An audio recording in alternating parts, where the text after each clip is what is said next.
Hi, I'm Ashley. You know those moments that shift the ground beneath you, where nothing is ever the same again? Mine happened in the delivery room. But let me back up. I'm a marketing executive at a tech firm. 3 years ago, I married Direk, a successful real estate agent. On paper, our life was perfect. Then I got pregnant. Ashley, dear, you really should be drinking my special pregnancy tea. It's a family tradition. Sandra, my mother-in-law, she had a habit of appearing unannounced ever since we shared the news. Every visit came with unsolicited advice wrapped in a thin veil of concern. Mom's right, Ashley. Why are you being so difficult? Karen, my sister-in-law, Sandra's ever-loyal shadow. They were a team, dissecting every decision I made. My diet, my exercise, even the nursery colors. Derek, he'd just stand there, wearing that same apologetic smile. They mean well, honey. It's just their way of showing they care. Maya, my best friend, saw right through it. Over our weekly coffee dates, decaf for me, she didn't hold back. Jazz, they're controlling your entire pregnancy. And Derek's letting them. I kept telling myself I could handle it. That it was easier to keep the peace. But as my due date loomed, the pressure mounted. Sandra insisted on being in the delivery room. I was there for all 3 of Karen's deliveries. It's tradition. I hesitated. Derek didn't. That look, the one that meant just give in, was all it took. Then the day came. 14 hours of labor, pain ripping through me, and Sandra, recording every moment on her phone. Smile, Ashley. This is a joyous occasion. Her voice felt like nails on glass. My body was breaking, and she was treating it like a spectacle.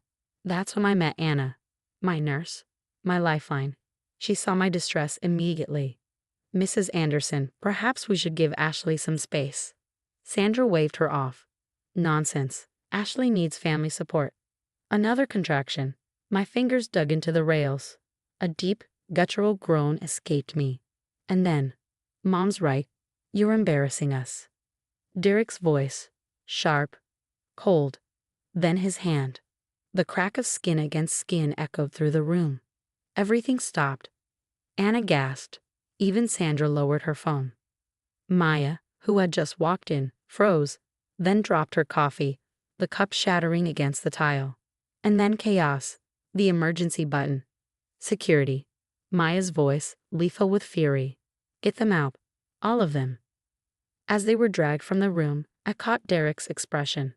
Not guilt. Not regret. Just anger. And that's when I knew nothing would ever be the same again. But it wasn't just the slap. It was the years of control, the manipulation, the silence. Through my tears, I made a promise to my unborn child. This wouldn't be our life. Derek had just given me everything I needed to change it. The next hour was a blur of activity. Anna, my nurse, carefully photographed my bruised cheek while another staff member documented my statement. We have security footage of the delivery room, she whispered, squeezing my hand. Don't worry about proof. In the corner, Maya was already making calls. Marcus, get here. Now, I don't care if you have to break every speed limit. My brother. My protector. He was on his way. 2 states away meant nothing. Beyond a door, Sandra's shrill voice cut through the air. It was just stress. You're making this into something it's not. The hospital administrator's voice was firm. Mrs. Anderson, your son committed assault in our delivery room. This is no longer a family matter. Derek tried to come back in 3 times. First, with flowers. Baby, I'm so sorry. You know I didn't mean it. Then, with tears. Please don't do this to our family. Finally, with threats. You're being hysterical. No one will believe you over me. Each time, security escorted him out. Maya filmed every attempt. Anna logged every word. Jennifer arrived before Marcus, my college roommate turned powerhouse family lawyer. She took one look at my face and switched into professional mode. The hospital is pressing charges no matter what you decide, but we need to talk about your options. She was laying out a legal strategy when Marcus burst in, still in his suit from the boardroom he had abandoned. His jaw was tight, his movements controlled. Where is he? His voice was dangerously calm. Jennifer stepped in. Your sister needs legal protection, not revenge. Marcus didn't argue. He started pacing, making calls. His company's legal team was already drafting documents. Meanwhile, Maya was gathering evidence. Old social media posts, carefully curated by Sandra, were now telling a much different story. Then Karen slipped in. "Ashley, please, you're tearing our family apart. Derek's never been violent before. It was just the stress of becoming a father." Marcus turned, eyes sharp. "The stress of becoming a father." He stepped between us. "My sister is the one in labor. Get out." Maya's voice was cold. "Before I show everyone the video of you laughing after he hit her." Security removed Karen as another contraction hit. Through the pain, I could hear Derek outside, performing for the nurses. "I'm just so worried about my wife and baby. She's not thinking clearly." Anna checked my progress while Jennifer laid out our next steps.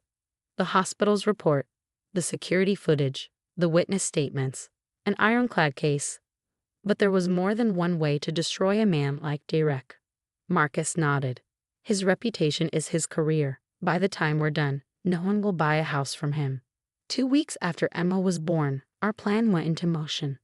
The unedited hospital footage, Sandra's carefully cropped clips replaced with the full version, including Derek's threats, somehow found its way onto the real estate board's private server. Maya smirked. Right before his biggest listing presentation of the year, Marcus's tech team ensured the video landed in every board member's inbox. I was feeding Emma when my phone exploded with notifications. Karen had rushed to Derek's defense online, inadvertently confirming the video's authenticity. Within hours, local news picked up the story. Prominent realtor assaults wife during childbirth. And then came Sandra's final act. Emma's first checkup, the pediatrician's office. She ambushed us in the waiting room, eyes wild, voice shaking with fury. "After everything we'd done for you, Derek built your perfect life." Anna, now a close friend, was working that day. She caught everything on video, including Sandra lunging for Emma's carrier. The police arrived just as Sandra shrieked, "You'll never survive without our family's connections." Marcus stepped forward, unshaken. "My sister's doing just fine. Your son is the one who should worry about survival." And for once, Sandra had no response. Derek's downfall wasn't loud. It wasn't explosive. It was a quiet, inevitable collapse, one he never saw coming. His brokerage placed him on leave, citing the ongoing investigation. 3 major clients severed ties publicly. His once polished social media presence turned against him as old posts resurfaced. Subtle put-downs, controlling comments, the red flags we had all ignored. The final blow came from an unexpected source. His former assistant sent an email to his entire client list. If he hid his wife in a delivery room full of witnesses, imagine what happened behind closed doors. That night, as Emma slept beside me and Maya and Anna set dinner on the table, I felt peace. Not satisfaction, not triumph, just peace. Marcus and Jennifer arrived with legal updates, and in that moment I realized something profound. I hadn't just escaped Derek's family, I had built my own. 6 months later, we gathered in court one last time. Derek's lawyer looked beaten before the hearing even began. The video evidence, the witness testimonies, the documented pattern of abuse. There was no room for negotiation. Full custody granted to the mother, the judge declared. Supervised visitation only, pending completion of anger management and therapy. Derek sat there, his designer suit suddenly ill-fitting, his empire in ruins, his real estate license revoked. The family firm, hemorrhaging clients, his own sister, finally breaking ranks. Karen had visited me the week before, looking older, worn down by the truth. "I'm sorry, Ashley. I should have seen it sooner." She testified against him, recalling incidents she had ignored.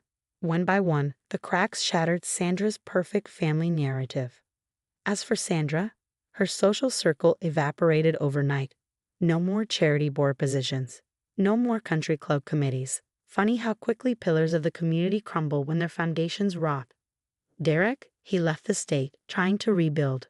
Sandra still sends cards to Emma. They go straight into the documentation file.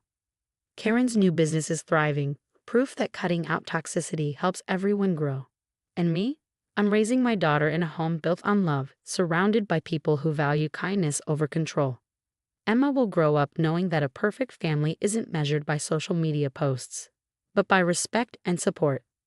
Watching her giggle in Marcus's arms, I smiled, a real, unforced smile.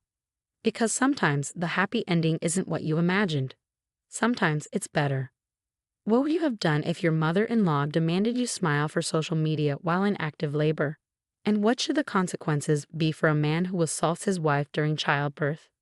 Is losing his career and social standing enough, or should there be more?